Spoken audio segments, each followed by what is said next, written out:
Sir என்ன ஒருத்தன் கேட்டான் சார், சக்கரை பொங்கலுக்கு ரசம் ஊத்தி சாப்பிட்டிருக்கியான்னு கேட்டான் சார். அப்படி அவன் என்ன கேட்டான், உனக்கு வயசு என்னன்னா 50 ஆச்சுன்னு. 50 வயசுல இறந்துட்டியா அப்படின்னா. அவன் சொல்றத பார்த்தா எனக்கு ஆடாடா அந்த ரசத்துல சக்கரை பொங்கலை போட்டு அந்த சக்கரை பொங்கல் முழுக ரசத்தை ஊத்தி என்னமோ கடல்ல கப்பல் போற மாதிரி அத முழுக அது அப்படியே நெய்ப்பதமா கரைச்சு அது உள்ள இறங்குறப்ப அடாடாடாடா சக்கரை பொங்கலோட இனிப்பு ரசத்துல இறங்கி ரசத்தோட காரம் சக்கரை பொங்கல்ல இறங்கி ஆடாடாடாடாடா. இப்படி சொல்லும் போதே எனக்கு வாயில எச்சி ஊறிடுச்சு. உடனே வீட்டுல போய் ராத்திரி நிகழ்ச்சி முடிச்சுட்டு வீட்டுக்கு போறேன். என் மனைவி தூங்குனாங்க. எழுப்பி ஒரு அடுப்புல சக்கரை பொங்கலை வையி, ஒரு அடுப்புல ரசத்தை வையின்னு. ஏன் நல்லா தானே வீட்டை விட்டு வெளியே போனேன், உனக்கு என்னாச்சு?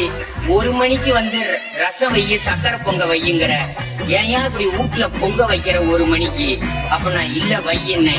நான் வெங்காயம் அரிஞ்சு கொடுக்கறேன், பூண்டு அரிஞ்சு கொடுக்கறேன். அத வச்சுட்டு கரைச்சி சார் வாய்க்கு கொண்டு போகல சார், மூக்குக்கு கூட கொண்டு போக முடியல சார். அத அப்படியே வச்சுட்டு அவங்கிட்ட போய் நீ ஏன் அப்படி சொன்னேன்னு கூட நான் கேட்கல, அது ஏன்டா என்ன பார்த்து சொன்னான்னு.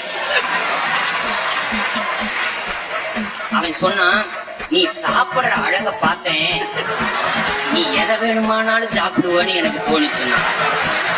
சார் இன்னைக்கு நான் சொல்றேன் சார், என் சகோதரி கல்யாணம்னு சொன்னீங்கல்ல, மனசு வந்து சொல்றேம்மா, இந்த சக்கரை பொங்கலுக்கு ரசம் ஊத்தி சாப்பிட்டா நல்லா இருக்கும்னு சொன்னவனும், கல்யாணம் பண்ணு நல்லா இருப்பேன்னு சொன்னவனும்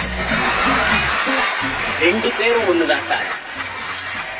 அவன் நல்லா இருந்தெல்லாம் சொல்லல, நமக்கு ஒருத்தன் சொன்னா நாம சீப்படுறோம், நாம ஒரு 4 பேருக்கு சொல்லுவோமே அப்படின்னு தான் சார் சொல்றான். இப்ப நான் சொல்றேன், கல்யாணம் ஆகும்போது எல்லாருமே சொல்லுவான் சார், போக போக சரியா போயிடும்னா.